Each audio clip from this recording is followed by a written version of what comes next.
না এখন স্লোগান দিচ্ছে তুমি আমি ভাই ভাই, অথচ আমরা জানি 17 বছর খবর নাই। সেই স্লোগান হবে না, সেই স্লোগান হবে না।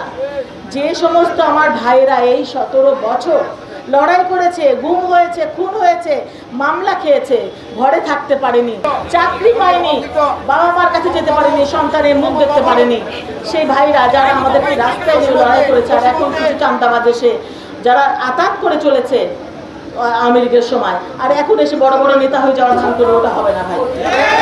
যারা আন্দোলনের মাঠে ছিল আমার সেই ভাইরাই পোস্ট পাবে, তারাই সবার আগে অগ্রাধিকার পাবে। তারপরে যারা নিরপেক্ষ মানে স্বচ্ছ চরিত্রের অধিকারী, কোনো মানে বদনাম নাই, ইয়াবার সমস্যা নাই, কোনো চান্দাবাদের সমস্যা নেই, তারা আসবে। কিন্তু আপনারা খেয়াল করবেন ভাই, আপনারা ডানে তাকাবেন, বায়ে তাকাবেন, যারা আমাদের উপরে এই 15 বছর জুলুম করেছে, যারা আমরা নির্যাতনের শিকার হয়েছি, আমাদের শিকার আমরা হয়েছি, আপনারা আমরা সকলে, তাহলে আমরা তাদেরকে এখন কেন ছেড়ে দিব? অত সোজা না। এখন যখন আপনারা বলেন যে ওরা এসে মাঠে আগে দখল করতে চায়, আপনারা ছেড়ে দিবেন কেন? কেন আমরা ছাড়বো? আমরা ছাড়বো না। আমরা তখন যেমন লড়াই করেছি এখনো লড়াই করব, তাদেরকে আমরা সামনে আসতে দিব না ভাই। আমাদের মধ্যে অনেকেই আছে যাদের সঙ্গে আমরা দেখি আওয়ামী লীগের ওদেরকে ছবি, মানে তখন হয়তো ব্যালেন্স করে চলেছে। আমার গুটি কয়েক ভাই অনেক হামলা মামলার শিকার হয়ে, অনেক ভয়ের শিকার হয়েও মাঝে মাঝে হলেও মাঠে নেমেছে, লড়াই করেছে, কিন্তু আতাত করে নাই। তো সেই ভাইকে তো আমরা মূল্যায়ন করব।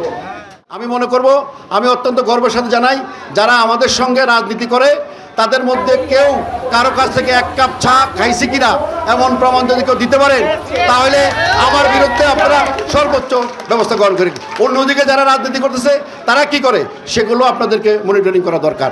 আমি এই কথা বলে আমার বক্তব্য না বাড়িয়ে শুধু একটি কথা বলবো, সেটা যে আগামী জাতীয় সংসদ নির্বাচনে আমাদের এখানকার যিনি প্রার্থী যারা মির্জা আব্বাস, ঢাকার 8-এ আছে মির্জাফর আব্বাস, সবই আমরা সঙ্গে সবাই একসাথে ছিলাম, ইউনুস মিদা, হামিদুল, সবাই আমরা এখন হয়তো ওয়ার্ড ভাগ, এলাকা ভাগ হয়েছে।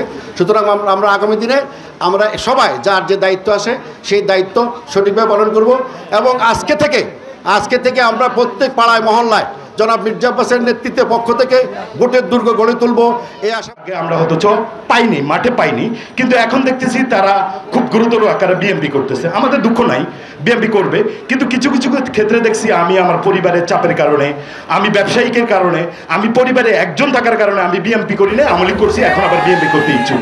আমি মনে করি তারা দুষ্কৃতিকারী, তাদের বিরুদ্ধে সাবধান থাকতে হবে। কিন্তু আবার কিছু ক্ষেত্রে দেখেছি আপনার সদস্য সংগ্রহ করছে আওয়ামী লীগের দোসর থেকে, তখন তো তাদেরকে প্রশ্ন করা হয়েছে, তখন বলেছে তারা আওয়ামী লীগ নয়, তারা আমাদের এই দোসর। তো সেই সমস্ত দোসর যেন আমাদের ভিতরে এইসব সদস্য সংগ্রহ ক্ষেত্রে ঢুকতে না পারে, সেদিকে আমাদের নজর রাখতে। ভালোবাসার বন্ধন, এরা পরীক্ষিত নেতা, এরা কখনো আপনাকে ছেড়ে যাবে না, এরা কখনো আমার প্রিয় নেতা মির্জা আব্বাসকে ছেড়ে যাবে না। আমরা সবসময় লালায়িত থাকি, শাহজাহানপুরে গিয়ে যদি ভাবিকে একটা সালাম দিতে পারি, আমার প্রিয় নেতাকে যদি একটা সালাম দিতে পারি, তারপরও আমি আজকে ঘোষণা দিচ্ছি, এই যে লোকগুলো এরা আপনার ভালোবাসার বন্ধন, এরা রক্ত দিবে।